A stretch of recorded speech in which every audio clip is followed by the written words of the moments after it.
Ladies and gentlemen, happy holidays. How's everyone doing? What the heck? Oops. Happy holidays, my friends, and welcome to my Christmas Eve special edition stream of Ask the King. Ladies and gentlemen, today is December 24th, 2020. I am Darkside Phil, and I welcome you to Holiday Ask the King. This is actually the 84th episode of Ask the King ever. Yes, I've done 84 of these over the years, and it still continues to go strong. Thank you guys very much. First of all, happy holidays to everyone. I hope that you guys are in the midst of either already celebrating the holidays or maybe you're just about to start celebrating. Obviously, 2020 is not a normal year. Obviously, 2020 is a year where things are very different for a lot of people because of the pandemic. So I hope that no matter what you're doing to celebrate Christmas this year, that you are safe, you are healthy, you are happy. Hopefully, many of you will get to celebrate the holidays with games and the fun stuff, all right? Hopefully. Thanks to everyone for a great year. This has been an outstanding year for me. I kind of talked about it during my Thanksgiving special last month. But, man, it's been a very positive year for myself, my streams, my content, the support I've gotten on these streams. Seriously, it's been great. So thank you guys so much for all of that. And I'm looking forward to a great 2021, which we're going to talk a little bit about that in our questions today for Ask the King. A lot of holiday-themed questions that came in, which is great because I want to talk about, obviously, the holidays and Christmas right now during a special holiday-themed episode. Duh. And thanks in advance to anyone who will be either contributing or asking a question during this show live, because we're going to go through forum questions, then we're going to go through Twitter questions from down here, and then I'm going to open it up to open questions for the show. All right? As usual, I usually do this. I break it up into maybe 45-minute to hour segments.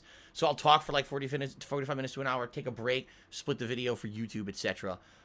Just so you guys know. Now, if you want a guaranteed chance of having your question answered, meaning your question will absolutely be answered on the next episode of Ask the King, which is going to take place on February 25th, 2021, you go to my Patreon at patreon.com/DarksidePhil, and I believe it's a $20 pledge. You qualify to get your question answered for sure. I just want to throw that out there.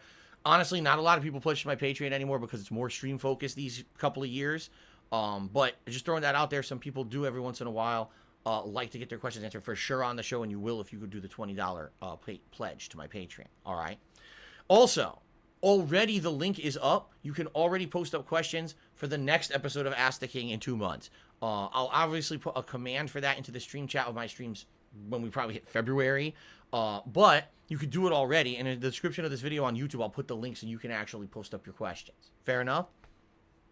Okay. Ladies and gentlemen, let's do this. Holiday Ask the King. Thanks, everyone, for a great year. And let's get to answering your questions. All right.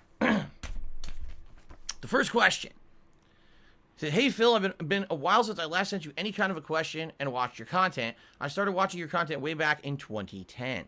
Heavy Rain, of course, was the playthrough. It was a fan favorite at that point. I'm 23 now, and over the years, I've gained an appreciation for many mediums besides gaming. Music is my current interest, and I just wanted your thoughts on music. A lot of music I'm really into is 60s and 70s rock, and I definitely have a soft spot for 80s, thanks to Vice City. I have some albums on vinyl, and to me, that crackling sound just adds something to the music. One of my favorites being Queen's Night at the Opera album from 1975, and I even have some of my dad's old 45 records from when he owned a bar. I just wanted to ask what your favorite albums or music artists. I myself tend to listen to all kinds of music for the sake of variety. And to me, music feels like the closest thing we have to a time machine, especially when you hear old Beatles takes and recordings when working on a song. Also recommended listening to You Never Give Me Your Money, Take 36. Anyways, I hope this whole pandemic isn't getting you down, and keep on keeping on. Sincerely, Brandon." Growing up, I listened to music that my parents had in the house. Now, my mom was a huge fan of the Beatles, so I listened to things like Octopus's Garden, Maxwell's Silver Hammer, those kind of songs I heard constantly playing throughout my house. Yes, off of records, actual LPs being played on a record player in our home.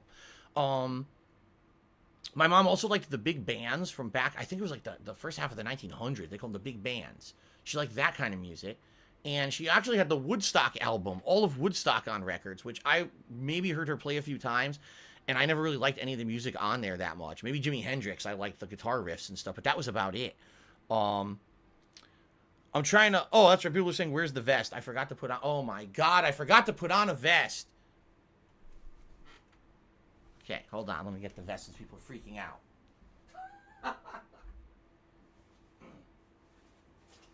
Let me get the vest. Jesus.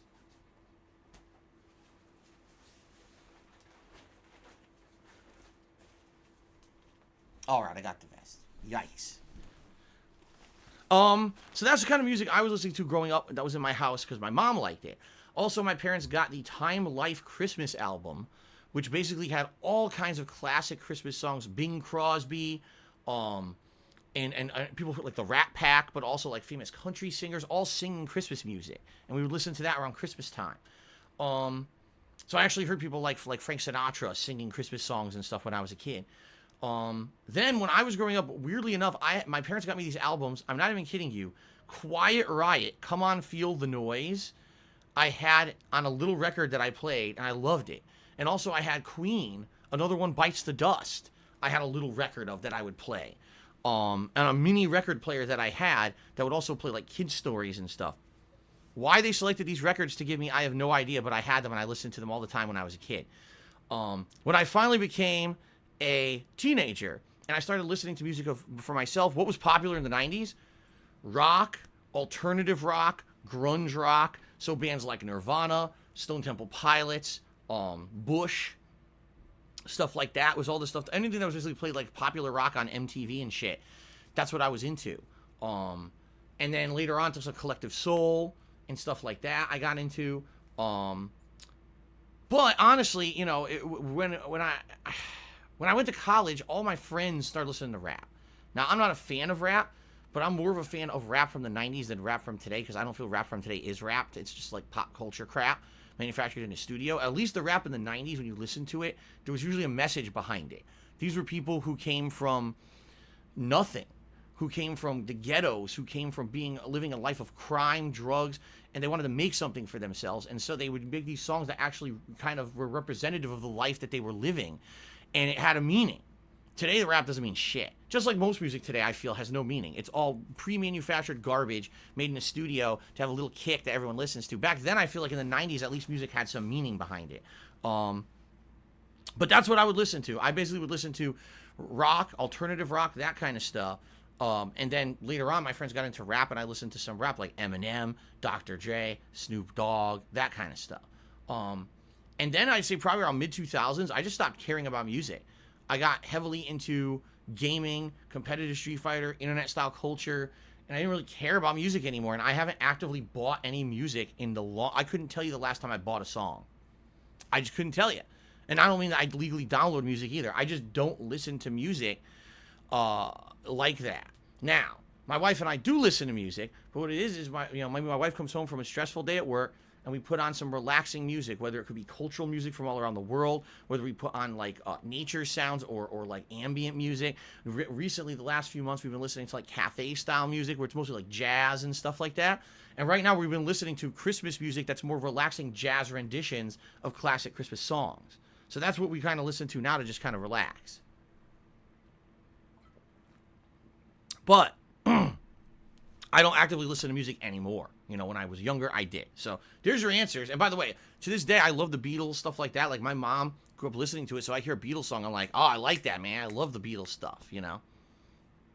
Okay. Derek asked me a couple questions. Let's get into them. First thing, he says, what's your favorite Christmas movies that are your, what are your favorite Christmas movies that you love watching? For me, my favorites are Elf with Will Ferrell, Zooey Deschanel, and Home Alone with Macaulay Culkin, and How the Grinch Stole Christmas with Jim Carrey. For me, I would say the two like major Christmas movies that I liked the most when I was growing up was either A Christmas Story or Scrooged. I feel like A Christmas Story is like the ultimate family Christmas movie, while Scrooge is like the ultimate adult Christmas movie. But funny enough, just about maybe 5-6 years ago, for the first time, I saw The Muppet Christmas Carol, and now I think that's actually overall one of my favorite Christmas movies. It's a really cool movie. The music's great, the acting is great, the message is great. It's just a really well done version of The Christmas Carol. Shockingly enough, because it has Muppets in it, it's actually not kiddie. It's actually a pretty serious movie. I swear, God, I tear up every time I fucking watch the movie. It's that good. Now, Derek also says, what are your favorite Christmas songs? I don't really have favorite Christmas songs. You know, the ones that I listened to when I was growing up as a kid stick in my head, but it's not anything that, like, you know, I don't walk around singing Christmas music constantly, so I don't really have favorite Christmas songs. Let's see. Bleach number 9 actually tipped me $1. Said, I want to wish you a Merry Christmas. As much as I poke fun at you, you're an entertaining person. I hope you can someday do away with real trolls and detractors because their blind culture rage is disgusting. Thank you, Bleach number 9. I appreciate that. Again, I will openly admit to everyone that I am a flawed human. I make mistakes. There are many things that are worth criticizing me for. But the extent that some of these people go to try to ruin my life, they are not detractors. They are not critics. They are hater trolls. They have become a mob of negativity and hate. They are out to hurt me in any way without justification. And that sucks. Okay, hey Phil, what's your favorite Christmas present from your youth? Asks Linny9000. Now, I've answered this question before, but I'll answer it again. I got 2 Christmas presents from my youth that stand out. Okay? The first is when I was very young. I loved He-Man. Who remembers He-Man and the Masters of the Universe from back in the 80s? Okay, they were a huge cartoon and, of course, a tie-in with action figures. And I owned a bunch of the He-Man action figures. And the best toy that I ever received from my parents is they bought me the Eternia set. The Eternia set of He-Man. Okay? Now, what Eternia was a giant action figure tower with all these moving components, cool electronic things that were built into it. And what it was meant to be was a neutral tower, because in He-Man you had 2 sides. You had the good side and the bad side. So the good side had their base called Castle Grayskull, and the bad side had their base called Snake Mountain.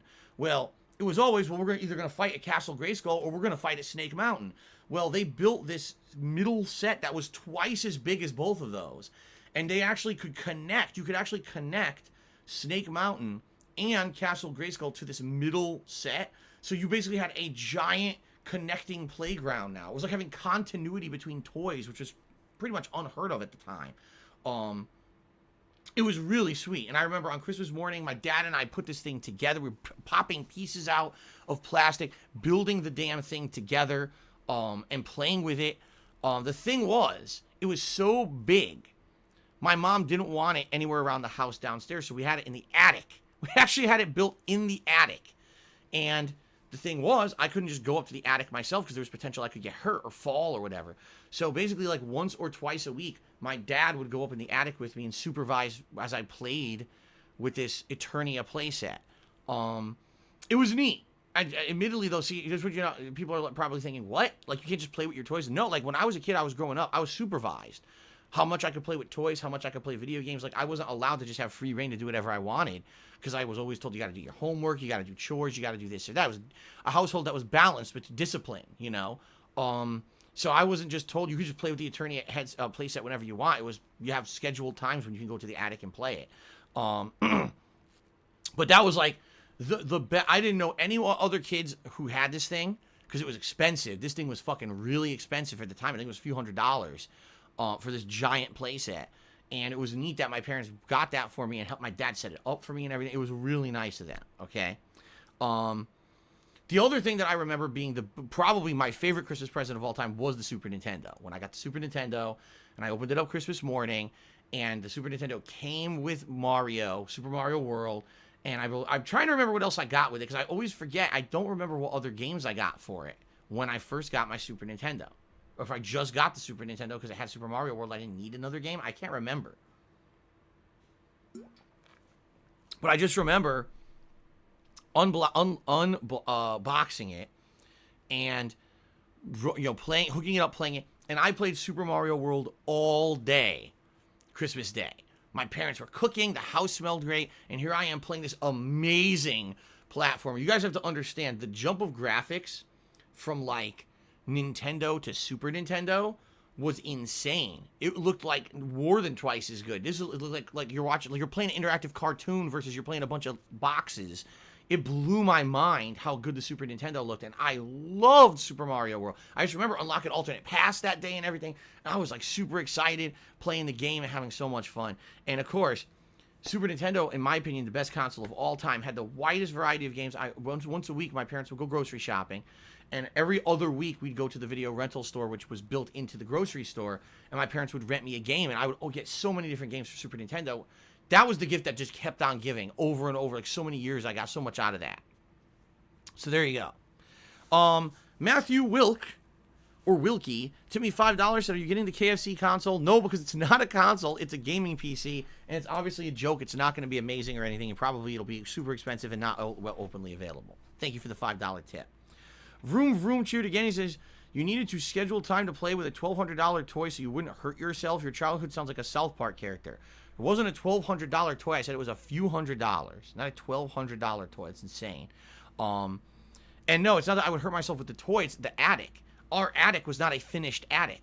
There were certain areas where my dad had put down floorboards and tried to cover it with carpeting, but it wasn't like a finished attic that's a room. So there was danger. You could step the wrong place and go whoop right through the fucking ceiling, or you could fall down the stairs, because it wasn't a staircase, it was a folding ladder. So imagine a little kid trying to go up and down the ladder, falls down the fucking ladder and breaks his back, right?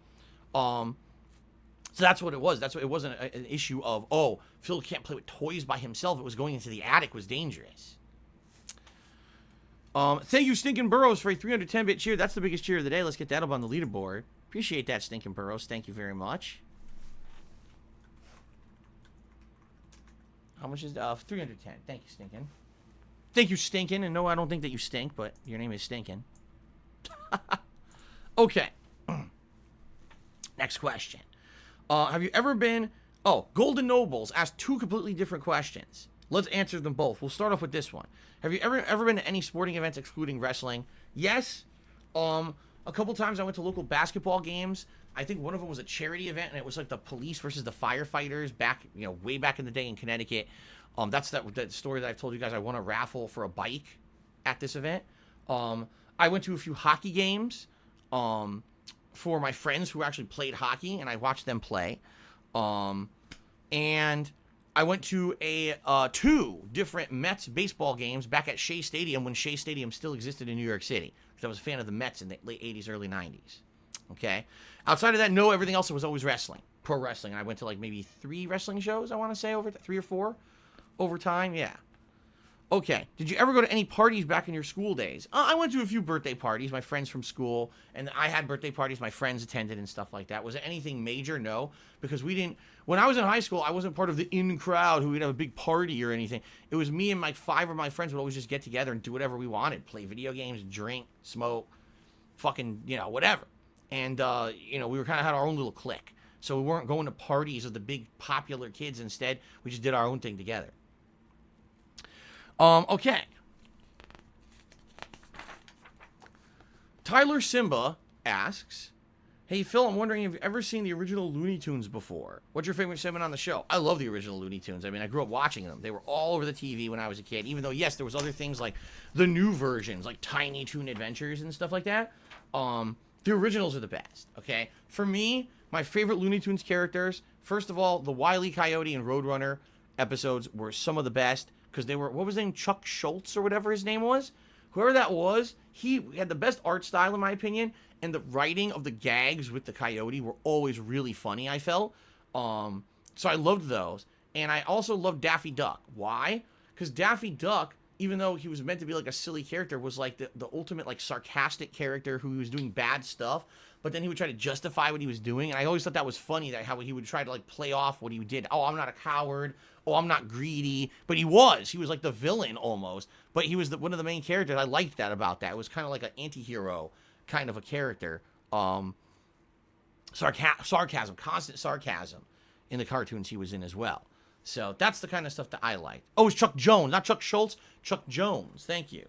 Yeah, it was Chuck Jones who did those Roadrunner cartoons. Those are some of my favorites. So, but no, I have, for the few Blu-ray movies that I've actually kept, I have Looney Tunes on Blu-ray, like 3 collections of it that I can watch back. I have the classics, some of the great Looney Tunes stuff. It's really good.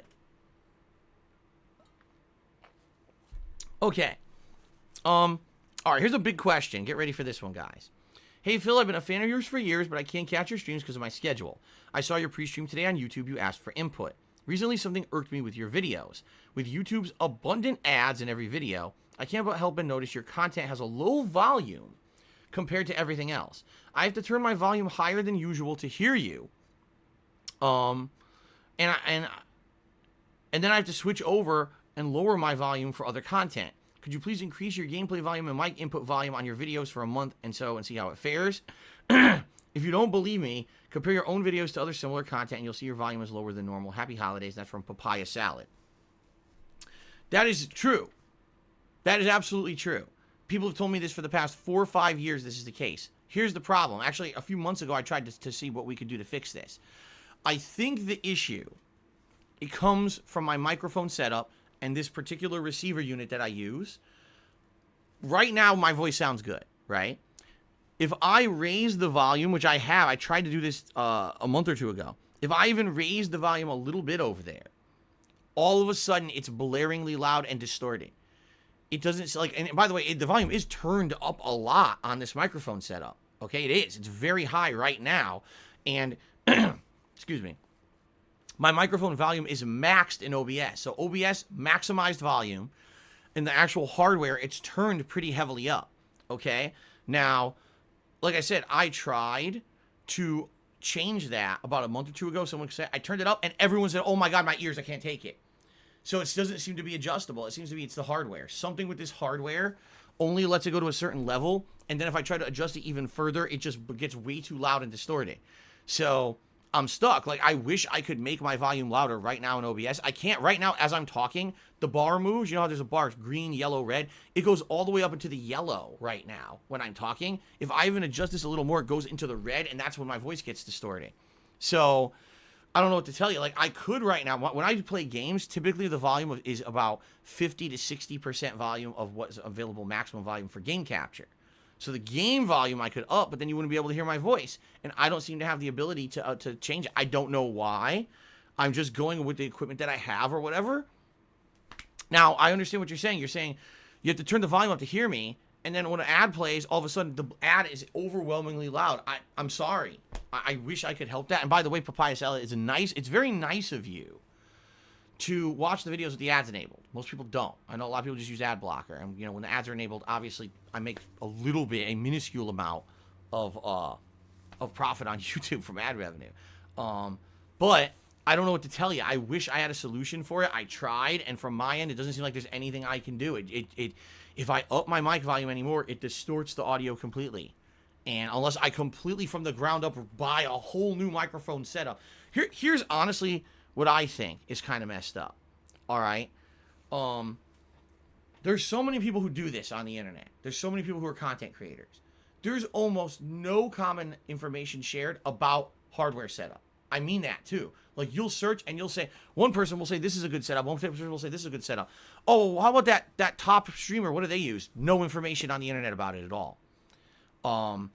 It sucks. Like, when I was trying to figure this stuff out, there's no common knowledge on how to do it. If you try to emulate what someone else is doing, a lot of the times it doesn't work, or it doesn't work as good. And it seems like people aren't willing to really share because they feel, oh, this is my proprietary knowledge of my setup, and if I share it, that means someone else who's a competitor might be doing better than me, and I can't dare share that useful information, right? I've always done my best to try to share any information that I find out about content creation or streaming, because I feel that everyone should benefit from common knowledge like that. But a lot of people just don't want to do that. They just want to keep it under, oh, that's my own secrets about how I make content. I wish right now you could go to any top streamer and be like, hey, your microphone quality is great, your volume's high, how do you do it? And they would say, oh, here's my stats. Most of them won't do that. So it is what it is. I don't know what to tell you. If anyone has any suggestions, I'm all ears, but my OBS is already maxed. If I mess with the hardware, it gets too loud and distorted. I don't know what to do to fix it. I wish I could. Benzol P2 gifted a sub to IP2. Okay, well, congrats. Dethrilla resub for 15 months says happy holidays. Happy holidays to you, Dethrilla. Thank you for the support. And Jose Martinez, cheers and Merry Christmas. Have a good day. And Merry Christmas to you as well, Jose Martinez. Thank you very much. Okay, continuing on here. By the way, we're about 25 minutes into this part, so we still got a ways to go before we take a break. So, Richie7 has two completely distinct questions that I'd like to tackle separately because they really have nothing whatsoever to do with each other. Okay? All right. So here we go.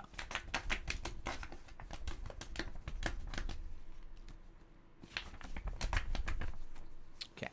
Merry Christmas, Phil. Can you talk about some of the reasons the console launch was such a disaster? Would you put more blame on the retailers than the manufacturers? Do you think Sony and Microsoft purposefully created a shortage to increase demand? Seems unlikely to me that they missed their projections for customer demand this badly. No, I don't think that it's anything artificial. I think the demand is an all-time high because of the pandemic. Normally, if we weren't in a worldwide pandemic, people would be going to sporting events. People would be going to bars. People would be going to stores. People would be going to restaurants. People would be spending their income on other things. But because everyone is stuck at home in a lot of places all around the world, what can you do at home? You can watch TV and movies, or you can play video games, right? Or sit on the internet on your phone, you know, rage tweeting and shit posting all over the place. And by the way, a lot of people just do rage tweet and shit post all day. I see it. It's pretty pathetic. But outside of that, video games are at an all-time high because of this year, because of the pandemic, okay? So I feel that demand was actually possibly bigger than they thought it was going to be. I actually think that maybe some of these companies thought, oh, you know, these consoles are going to cost like $500. People can't afford that in the pandemic. But you got to understand, there's people sitting on income and have nothing to spend it on in a lot of cases. People who have money want to spend it and can't because they can't go out. So they've been saving up for this. And by the way, spending $600 on a console, all right, when you're broke, some people see that as a value. They do. I'm broke, but if I drop $600 on a console, now I can maybe get Game Pass, and for $20 a month, I get unlimited entertainment versus having a nickel and dime and pay $20 to watch a movie. You know what I mean?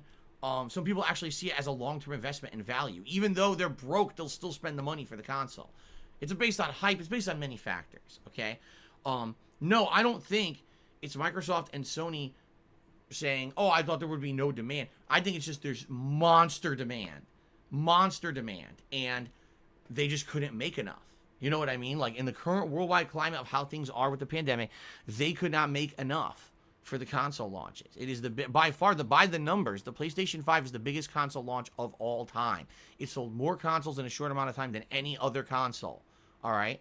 And that's with limited supply. Can you imagine if they had more supply, how much this thing would have sold? Okay? But no, artificial demand, there's no artificial demand. The demand is real for these consoles. Absolutely, it's real, legitimate demand, not artificially crafted demand. I've accused Nintendo in the past of doing that. I absolutely have. I said there's no reason why Nintendo, who has nothing better to do, couldn't manufacture more consoles for their console launch. And I firmly believe Nintendo has over the years created artificial demand for their consoles by not manufacturing enough. The Switch is a case in point. Where why were there so few Switches at launch, and then all of a sudden, gradually, they flooded the market with all of them when the demand had been monstrously increased because no one could get one for like 6 to 8 months, right? But also, this is the first time ever in history that we had a 99% online launch for a console, meaning no one was lining up outside of brick and mortar stores to buy the consoles because no one was selling them in brick and mortar stores like that because of the pandemic. So you had a double whammy. You had monstrously increased demand paired with the fact that you could only pre-order online, and you created a shitstorm of chaos. Scalpers with bots rushing in and buying out all the consoles. People sitting there, the website's not equipped to handle this kind of traffic, crashing constantly. It was just a real shit show. And that's really what I think created that situation.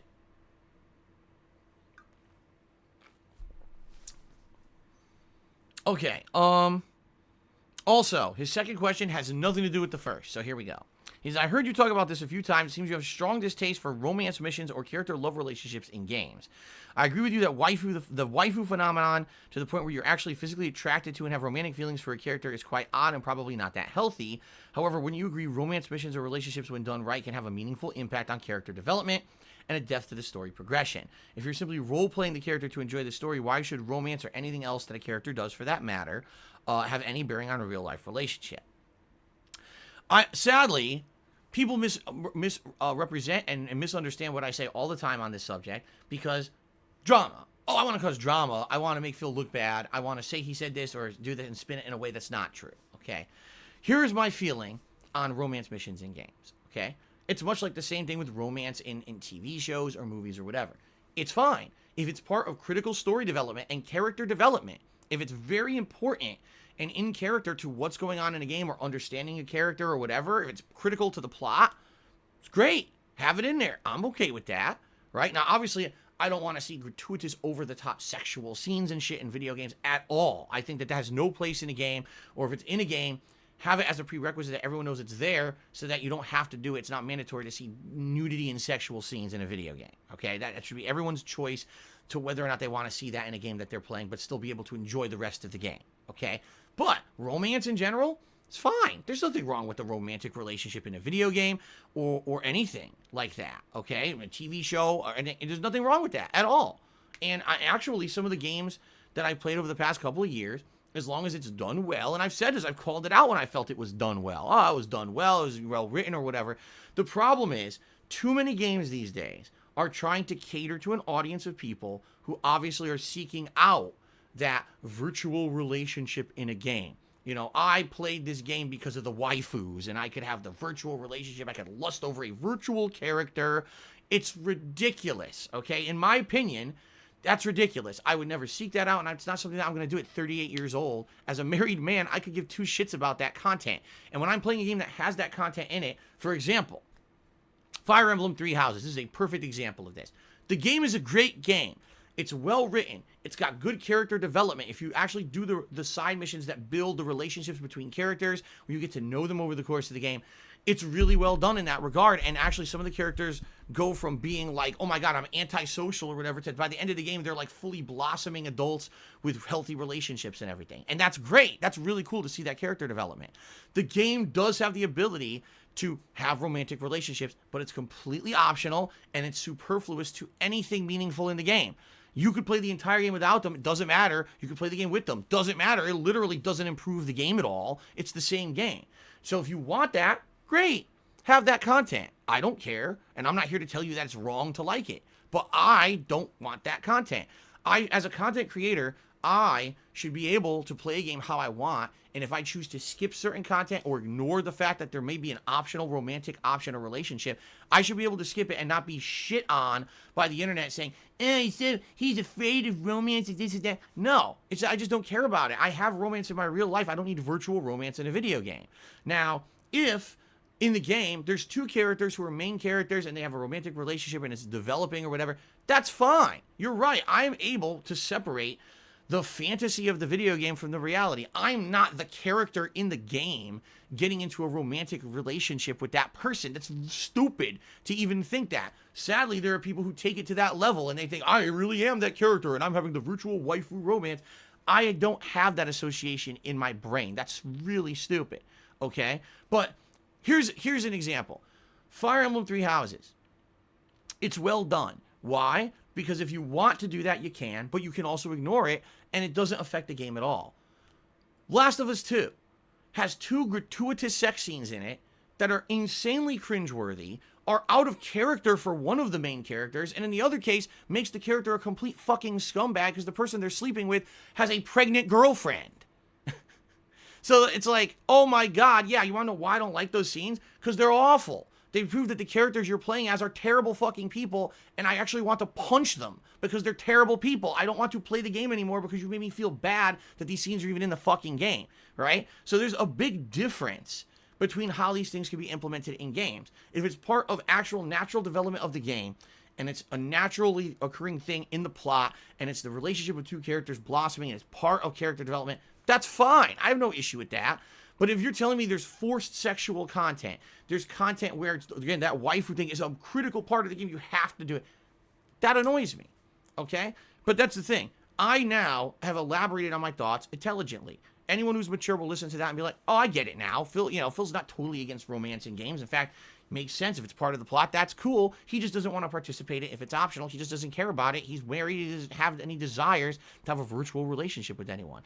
But what will happen? People will take this answer and spit, oh, Phil's afraid of women in games, and he's a prude, and he's this and that. Hilariously stupid. Hilariously dumb. Again, people want to say that I'm a cult leader. No, the people who do that shit and take every word that I say and spin it to something it's not, they're the cult leaders. They're the ones who benefit by lying and slandering me. They're the ones who are going to do that by far, that guarantee they will take this segment of the video and snip it out and make it be something that it's not, with controversies, speculation, unsubstantiated claims, and bullshit, because that's how they get their attention and that's how they make money on the internet, okay? So don't believe the bullshit.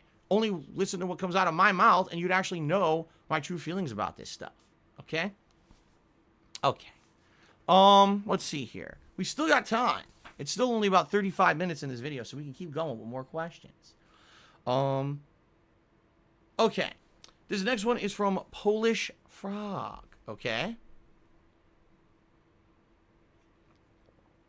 No, I did not contradict myself at all in that segment. And if you think I did, you're a fucking moron who, again, you're putting yourself into a position where you only hear what you want to hear and you believe cult leader shit. So you can go fuck off and enjoy your permanent ban. What did I, exactly what did I say that contradicted itself? What did I say that contradicted itself in that statement? I'd love to hear it. I'd love to hear justification of how I just contradicted myself. Because that's the thing. They won't say, they'll say, oh, he contradicted himself. Okay, how? Oh, they have no answer. Exactly. I didn't contradict myself, you fucking idiot. Okay. Joe the WX-Man 17 STL just curious says, follow up on the romance in games. Do you find a general difference between romance sex plots in video games versus movies or television? Again, it all depends. Excuse me. Because it seems like, to me, sometimes it's completely superfluous to anything. I've watched movies and watched TV shows where there's gratuitous sex scenes. Like, why is this in it? Like, what does this have to do with the plot? Obviously, what it's trying to do is attract, like, a horn dog audience. Immature kids who, basically, they like that content because they don't have it in their real lives. They desire it, so they have the virtual experience of seeing a sex scene in a movie or a TV show or a video game. So they're trying to cater to an audience and get them to buy the game for the wrong reasons, in my opinion. So it's not any different. In a video game or a television show or a movie, you could still have those things in there that are kind of like, oh my god, cringeworthy. Why is it in here? If I'm playing the game to enjoy the game, I'm watching the show because it has a great plot. I mean, why do we need to have a gratuitous sex scene in the middle of it for no fucking reason, right? It's kind of the same thing. Benzol P2 did 100-bit cheers. Why do you print out questions when you have a PC? Why did I print out questions when I have a PC? Because my laptop is slow as shit. And I'd rather have it accessible in front of me so I can actually read it on the fly. Not, oh, I can't read it. My laptop froze up. I could have put it on my smartphone, but what's the difference between putting it on my smartphone or just reading it off the paper? Right? There's no difference. So why does it matter? Why do you care? How is this even a valid question? Okay. All right, let's continue. Okay, Polish Frog asks the following. Get ready for this one. Do you think that your vest streak from this year will eventually go down in streamer history? It was such a huge thing when it happened. No one knew when it would end, and best of all, it was completely organic and unprovoked. I know people were talking about the vest and the vest streak in streams that had nothing to do with you. It permeated around Twitch big time when it was still going on. No one cared about the vest streak except my viewers and or my haters. Those are the people who actually cared about it, okay? Obviously, to me, it was something incredibly positive, and it was organic. It happened naturally. It wasn't something that I created. It was something you guys created. It was incredibly supportive from, March through, like, August or September. 5+ months of hitting the tips goal. Every single stream was insanely positive and supportive, and I appreciated that very, very much. And to me, like, it was just so weird and unprecedented, and it was like surreal. I couldn't believe it was happening when it was happening. And quite frankly, I don't think it'll ever happen again. Like, I really don't feel like we'll ever see that kind of crazy viral support again. It was a kind of a one-time thing. People wanted to show that this year in particular, they loved my content and appreciated what I do. And boy, did it irk those haters a lot, man. They were so livid every day. They were so fucking livid about it, talking about it in all their content, posting on it on fucking Kiwi farms and shit. They were just they were so upset that people would support me in that way. They really were. No,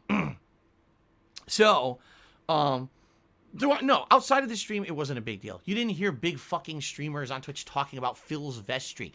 You want to know who it was? People like Wings of Redemption, who get harassed about me all the time for no fucking reason. They were being harassed about it. It's like, yeah, of course he talks about it because his fucking stream viewers won't shut the fuck up about it and derail his streams talking about me, just like people derail my streams talking about him. But outside of that, no one cared about the vest streak besides my viewers, fans, and haters. That was it. It's not some big fucking thing that people were talking about all over the internet. Like, what on earth are you talking about? I don't think a certain person even tweeted about it. No one cared about the vest streak outside of our community here, you know? Okay. Benzol now chooses to save the trees. Paper kills the world. Maybe buy a better laptop. You do realize I buy recycled paper, and I shred my paper. I recycle stuff. You know, just relax. What is this your business? Relax. Fucking relax. It's Christmas Eve, for God's sakes. Chimera Dog Cheery says there's multiple times you said romance stuff in video games is only for immature teenagers and that normal mature adults shouldn't like it. No. I said there are instances when you can tell that sexual content has been put into a video game to attract people like that, so they'll buy it for the wrong reasons. Like, for example, I'll be honest with all of you, Cyberpunk 2077 has an insane amount of sexual content in it. And for the first few minutes, you kind of like, okay, I get it, it's part of this world. When you're at hour 20 of playing the game, and you've seen your 1 millionth ad of a giant robot ass, and you know what I mean? You're just like, this is so fucking stupid. It's like the whole world is created around immature people who just want sexual content constantly, and to the point where you become actually irritated at seeing it so much. There's actual articles on the internet about Cyberpunk has the most dildos of any game, and people actually are complaining about it, and now CD Projekt Red says they're actually going to try to patch the game and tone it down. You know what I mean? Like, there's a difference between, okay, every once in a while making a sexual joke. Okay, maybe there's an option of a waifu mission that people who don't want to do it can just skip it. Other people who want to partake in it can do it. And then there's games entirely based around being immature, and Cyberpunk's one of them. You know, and that's the difference. I've never said every single time that there's romance in a game, it's for an immature teenager. You want to know who said that? My haters and detractors. So Chimera Dog, we know who you listen to, and we know what garbage content you watch instead of actually watching my real stuff. Thanks for the cheer. Benzol gifted a sub to Alpacow. Congratulations, Alpacow. And thank you, Benzol, for the support. Shadow the Hedgehog has done a 500-bit cheer. Thank you very much, Shadow the Hedgehog, for that. And he says, Naughty Dog games such as Uncharted and Last of Us have no game design, though. It's like Kirby games walk right in and win with a boring movie game dialogue. People who like them don't like video games in general. It's zero difficulty if you can just walk to win. I don't necessarily know if that's true. There's been some pretty difficult segments, at least in Uncharted games, I would say. I mean, yeah, Uncharted games got easier over time, but the original Uncharted game actually has some pretty gruelingly tough spans to get through. And admittedly, there's some parts of the game that, like, you can't really lose. It's like a set piece where you're going to run and jump or whatever. What I would say is it's not that the games are easy. It's that the games don't have much of a penalty for dying. So, for example, in Uncharted, if you die, you just respawn and do the segment over. It's not like you died, now start from the beginning. You know what I mean? But all modern games are like that. I really don't see your point. Just because a game is cinematic and has a lot of story, and maybe there's not a lot of consequences for failing, doesn't mean it's a bad game. That's your opinion, I guess. Jay Breezy, thanks for the 100-bit cheer. I'm not even going to read the stupidity. Okay. We got time for probably 1 to 2 more questions before we take a break. Okay. Wow, this next question is hugely... Oh my god, it's giant. All right. This may be the final question for this part before we take a break, because this is huge. Okay. All right. Anthony77X asks the following. Bear with me. It's a very long question. Okay. Hey, Phil, first things first, Merry Christmas. I hope that you and Kat are doing well. Thank you very much. My question revolves around some of the recent news stories coming from Bioware. A few weeks ago, it was reported that 2 of their veteran developers, both Casey Hudson and Mark Dara, would be departing from the company. Both of these developers have been huge contributors to some of the company's biggest IPs, primarily both the Mass Effect and the Dragon Age franchises. So it's quite a major loss for the studio. For myself, their departure isn't much of a surprise because in the last few years, several notable Bioware staff members have been leaving the company in droves, so I expected more of this to be going on and more people doing the same exact thing. With the Dragon Age installment currently in development, the next Dragon Age installment currently in development,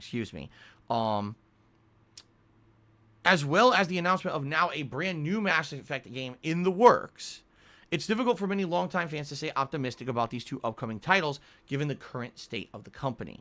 It's no secret that Bioware's reputation has gotten worse following the release of both Mass Effect Andromeda and Anthem, as well as reports surrounding mismanagement within the company.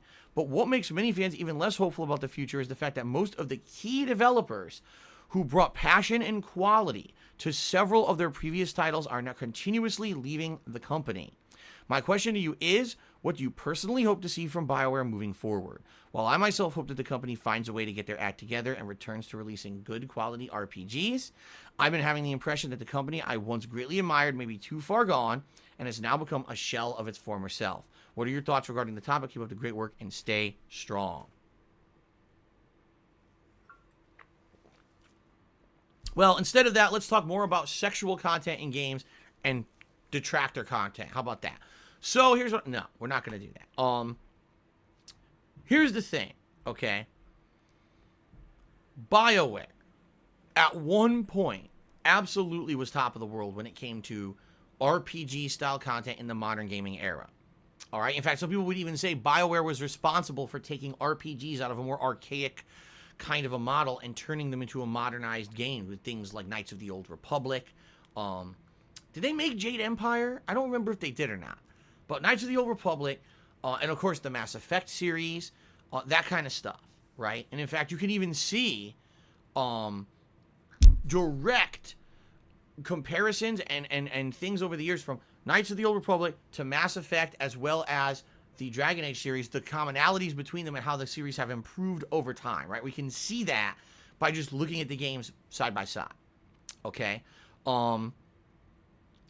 Yeah, take a look at what they've done from the year 2000 through the year, like, maybe I would argue 2012, 2013, Mass Effect 3. And then all of a sudden, it seems like there was a split. And then they started putting out games like Dragon Age Inquisition, which I personally like, but a lot of people felt was not as good as the first two Dragon Age games. And then Mass Effect Andromeda, which of course everyone agrees was a ginormous flop. They redirected the Mass Effect series to a new dev team that didn't know what they were doing and completely ruined it. And then Anthem, which was an insane flop because we already know the horror stories we've been told. They didn't even want to make this game. BioWare said, we don't want to make this game. This game is a looter shooter, much like Destiny, and we don't want to make that kind of disposable game. That's not what we do. And they were told by management they had to make this piece of shit. They knew they were making a piece of shit and were forced to make the piece of shit. Okay? So when this is happening, okay, what do you think is happening within the company for the people who've made all those great games in the past? We're not even allowed to have our main team make Mass Effect anymore. We're told to make a piece of donkey shit that we know sucks, but we're told we have to do it because they want to make shovelware to make quick money, quick buck on the looter shooter fat, right? Seriously, shit. That's bad, man. You can't have people who are talented be forced to make bad games. But that's exactly what happened. And because of that, are you shocked that in the last few years, the people who were the creative forces behind the amazing games they made in the past said, we don't want to be here anymore? To me, it's a couple things. Number one, it tells me that obviously the management didn't learn. If they had learned from the mistakes of Mass Effect Andromeda and Anthem, those people would still be there. But it's obvious when they're going to break with those companies, they've probably fought hard to say, let us go back to our roots. Let us make the games we like to make. Let us do things that we know will be applauded by game critics and gamers alike and will sell. And the management said, not profitable enough. So what's going to happen? They're going to leave.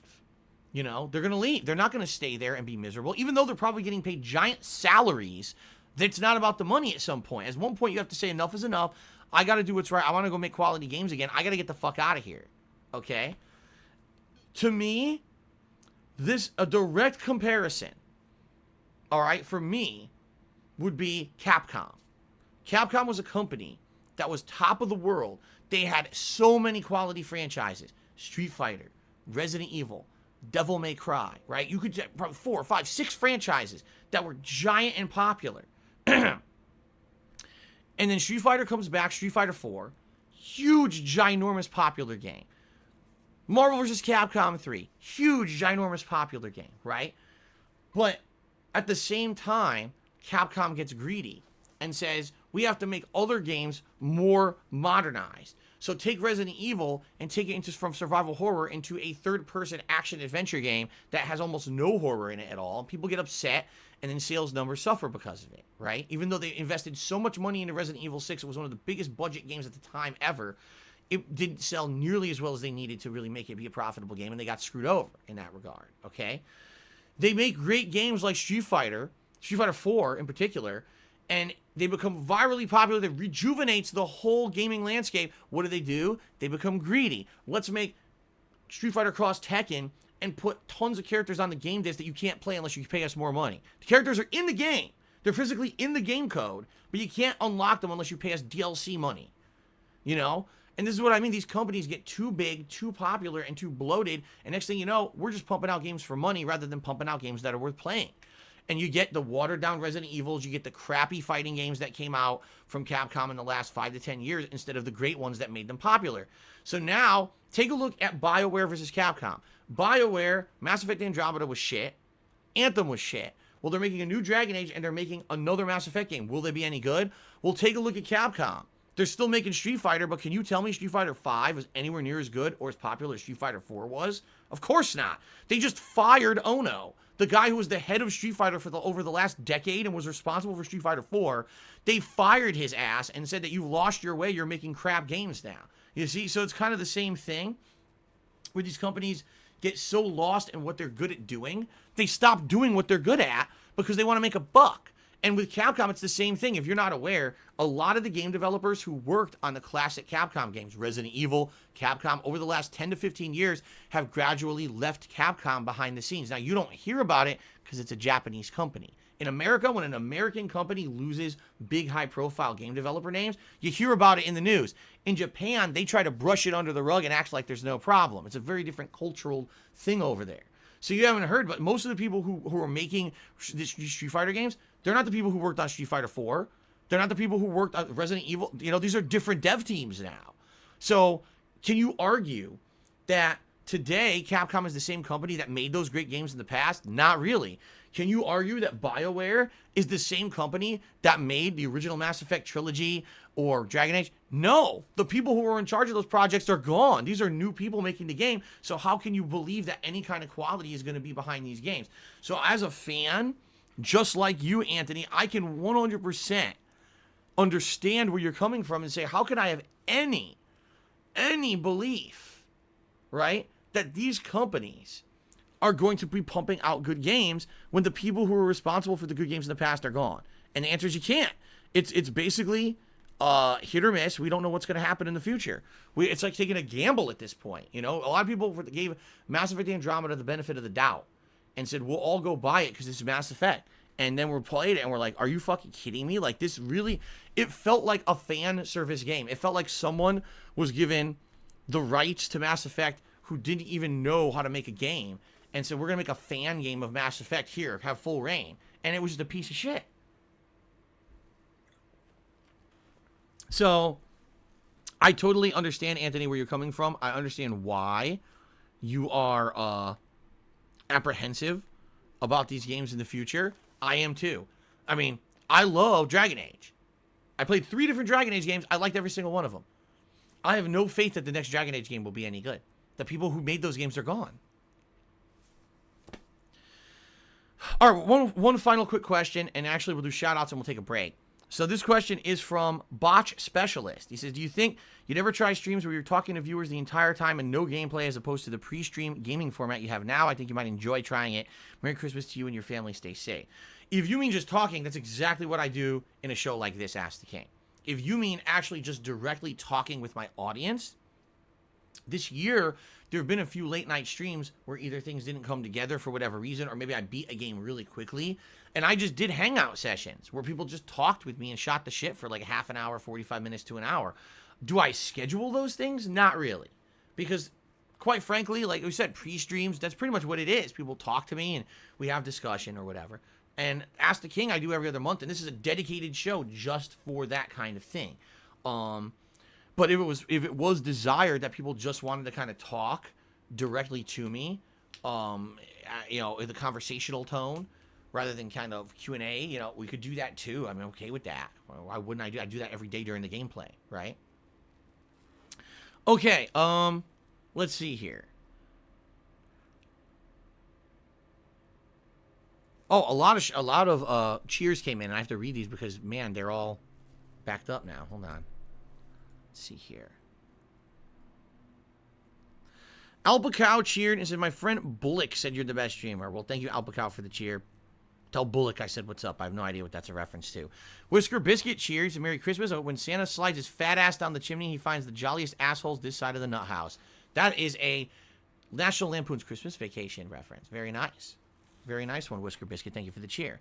Jay Breezy cheer. He said, serious question. I got into Final Fantasy. I wanted to know your favorite Final Fantasy games. 4 and 6, which were called 2 and 3 here in the United States. But those are the ones on SNES. Those are always going to be my favorites.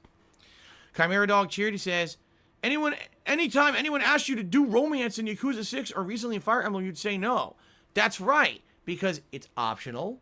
It's superfluous to the story. It's added in as an option for those who maybe want that out of the game, but it has nothing to do with the main game. I literally just ended myself saying, if it's part of the main story development of the game, if it's important to the plot, and if it's well done, I have no problems with it. If it's extra content that's not needed and adds nothing to the game, it's only there for those looking for virtual romantic interests, I have no interest in it. Chimera Dog, at this point, you made it apparent you're not listening. You just want to spin a narrative that doesn't exist because you're immature. So if that's your feeling, stop cheering, stop watching, and go only watch the detractor crap that is obvious you watch constantly. The rest of us will sit here and actually enjoy real content, not stupid drama cult leader horse shit, okay? Get the fuck out of here if that's what you're going to be doing here. It's a waste of everyone's time. Omega Wogan cheered. He says, was there a question asked? No, no questions asked today. Shadow the Hedgehog did a 500-bit cheer. He says, Konami made good stuff in the 90s, but it sucks about Kojima. I like both Konami and Kojima. Yeah, here's the problem. Again, the people who made the great stuff that was made by Konami don't work for Konami anymore. Castlevania dev team's gone. Metal Gear dev team's gone. Silent Hill dev team is gone. They're all gone making their own projects. So Konami, even though it exists as a company, is not the same people anymore. So when they pump a game out, you can't trust that it's going to be any good at all.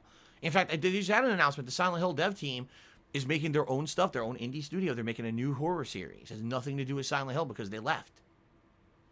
There you go. Thank you for the cheer. Darkside Krill cheers. If you consider making an old school RuneScape account. No.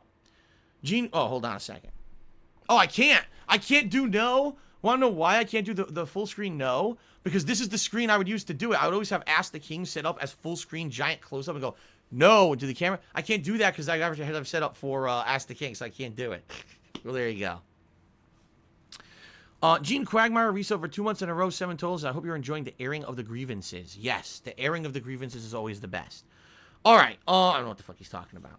So, we're going to take a break. When we come back, I got all the Twitter questions. And we're going to take live stream questions here when I get back from the break. Okay? The 73rd-ish just did 100-bit cheers. So Merry Christmas, Phil in chat. Merry Christmas to you, 73rd-ish. Look, if you're watching live on stream, going to take about a 10-15 minute break. Actually, I need to refill my drink and everything. Chill out for a little bit here. If you're watching on demand on YouTube, it's going to be a separate part, this next part. So you go watch part 2 when it comes available. Okay? Thank you guys very much, and I will see you after the break. Thanks so far for your great support. All right.